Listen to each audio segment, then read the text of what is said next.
Ano tingin ninyo?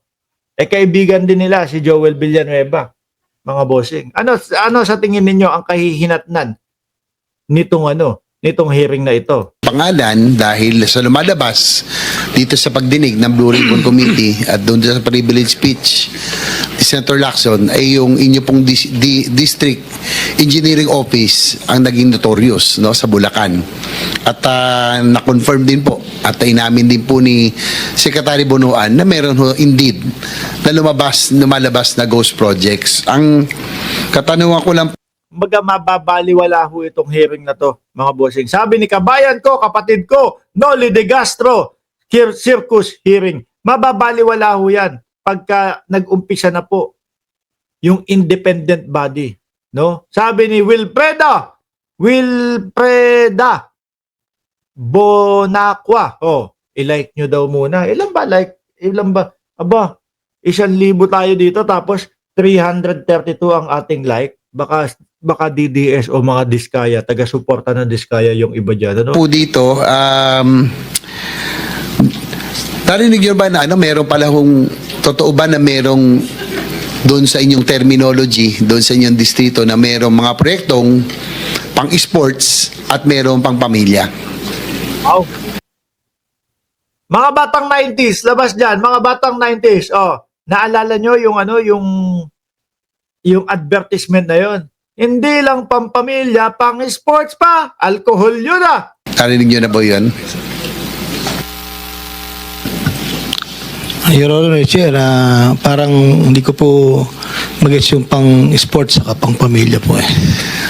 Kasi po, yan base ron sa dating commercial. At saka, ibig sabihin po niyan, pag sinabing pang-pamilya, ito po yung mga proyektong lehitimo, may execution at na-deliver, no, na mga lehitimong kontraktor. At yung pang sports, ito daw po yung talagang pwedeng paglaruan at talagang walang delivery. Ito po yung guni-guni, ito po yung ghost projects at talagang buo yun na pinipera na lang. Wala na lang, ano? So, kino-confirm nyo ba o dinideny nyo na meron pong ganitong dun sa inyong distrito? If I may po, explain ko lang po. Nung po nga ang ating presidente ay nagsalita po sa kanyang SONA, after the day after po, I called up the present district engineer at that time, the Bryce Hernandez, to make an inventory of all. Yung Bryce Hernandez, yun daw po yun, para alam nyo lang, yun daw po yung may pera riba, kung di ako nagkakamali doon sa sinabi, at lagi daw nasa casino, sabi ni Tulpo, kung di ako nagkakamali doon sa nag-mention, pero isa po siya senador, no, yung Bryce Hernandez, kung di ako nagkakamali. The projects from 2022 to 25. Tinawagan ko po siya dahil sabi ko kailangan inventaryohin yan. Ang assessment ko lang po, baka mamaya po ay may mga kulang na haba, 1 metro, 2 metro, pa revalidate po. After 2 days, tumawag po ulit ako sa kanya. Sabi ko, anong balita? Mayroon ba tayong mga defect? Ito yung wala na si Villanueva. Sabi ni Ma'am Delia Bernardo, umiska po na si Joel is Lord dahil hindi niya matanong si Alcantara. Pwede, no? Alcantara, bakit ka nagpapasalamat sa akin? Ganito, ganyan, doon sa isang proyekto ninyo. Sabi ko, binanggit ko doon sa mga interview ko, hindi ko po kilala yung mga contractor na yan o wala akong mga kilala o hindi ako link dyan sa mga contractor na yan. Bakit mo nabanggit? Naku, baka lumabo ko nga, no? Na kailangang ayusin. Sabi niya po, wala. After nasa 4A na po ako noon, Assistant OIC, Assistant Regional Director na po ako.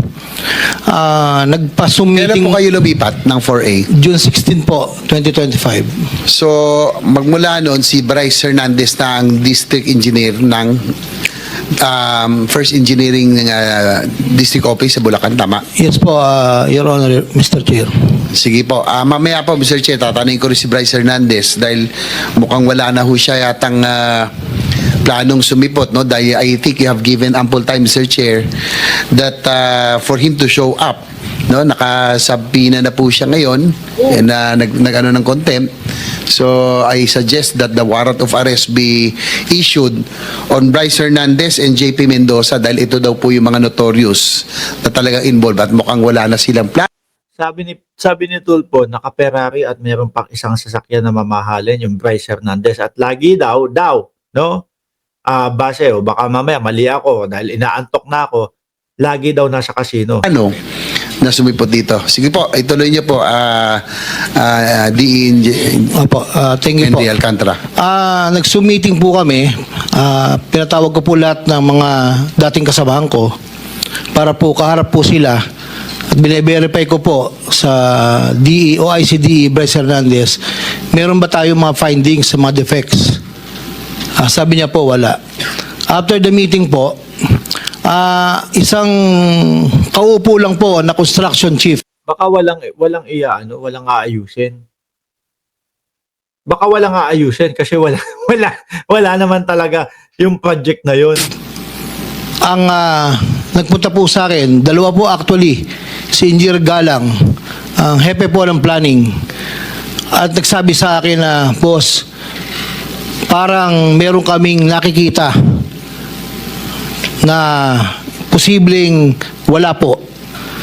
So, ang sabi ko po sa kanila, August 3, 7 p.m., that was Sunday. Pinatawag ko po, lahat po sila. Sabi ko, totoo ba ang balita na mayroong mga project na nabayaran? Without my knowledge po, kasi po, explain ko lang po, Turo-turoan na yan. Ayan, yung mga without my knowledge, hindi ko po alam yan. Sila po yung ganito, ganyan. Magtuturoan na yan. ako po yung umaasa at nagtitiwala sa mga tao ko na lahat po sila nakapirma na. Sa bandang huli, ako po, yun po, meaning ko may negligence on my part. Nung pong meeting na yon, Ayan. Mas mababaw yung, hindi ko po kasi nirevisa eh. Pinagtiwalaan ko na lang yung mga pirma nila. Hindi ko na po siniyasat ng physical na sarili ko yung titingin at yung talagang wala na po. No, mas mababa nga naman. No? Kesa siya yung mismong kasali doon sa mga ghost control o doon sa mga ghost project. kausap ko po silang dalawa, totoo ba? At kasama po yung mga ibang hepe, ako po yung nagsabi na sabihin nyo sa mga kapwa hepe nyo, ako'y walang kinalaman dyan sa mga ganyang gawain. At sila po ay nagsalita na yun naman daw po ay ipagagawa sa kontraktor. Sa kontraktor po ipapagawa. So, after po ng meeting, kinausap Anong nabuko na ay, sige, gawin na lang natin. Gagawin na lang po namin. Na-late lang po kasi. Tapos yung contractor, kasi ganito, ang dami namin project no? Ganito, ganyan. Kaya hindi namin naasikaso, yaan. Ayusin na namin. ko po yung Engineer J.M. Ramos, which is the construction chief. Sabi ko, mag-ikot ka, magsama ka ng mga tao. Baka mamaya, mayroong mga ibang kulang talaga. So, after a day po, Naglulusutan na. nag-report po sa akin. Ang ending nito, kawawa yung mga construction boy. Yung mga nagtatrabaho na na mga mason, yung mga nagtatrabaho, yung mga construction. No? Kasalanan po kasi ng mga construction namin. Kasi hindi pumapasok. Na di umano'y meron pong mga mangilan-ngilan. Hindi ko po alam yung eksaktong figure. Na posible po. Na posible. So after po nan, kinausap ko po yung dalawa. Sabi ko, bakit nagkakaganon? May mga lumalabas. So, from there po, since ako po hindi na parte ng Bulacan First, sila na po yung mga nakaupo doon, hindi ko na po alam yung sumunod na step na ginawa po nila until such time na ito po, August 7, 5 o'clock in the afternoon. Pero cut ko na lang po kayo. Opo. Isa-isa na lang hindi po, pala, no? if you may, nag-report po ako kay Secretary Bonoan na may possible po ayon po sa report ng ibang tao ko. Kayo yung ba nag-report sa kanya? Nag-report po ako sa kanya, that was 5 o'clock in the afternoon. But Senator JB? Puro walang alam. Ang accountability ng head. Ano ang accountability ng head? Yun nga daw po. No? Dinali na tayo.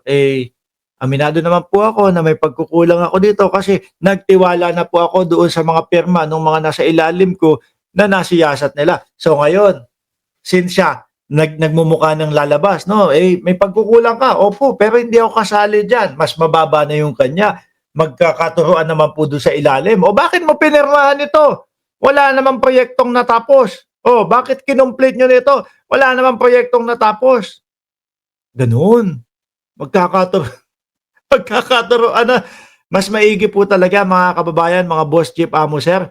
Ito pong ano na ito, itong pag-iimbestiga sa flood control ay mangyari po talaga mga bossing. Doon po sa mismong tinayo o binuo ng Pangulong Bongbong Marcos na independent body. Ngayon mga bossing, nako ito, isingit natin ito. No, naalala niyo po ba si Pantaleon Alvarez, mga boss?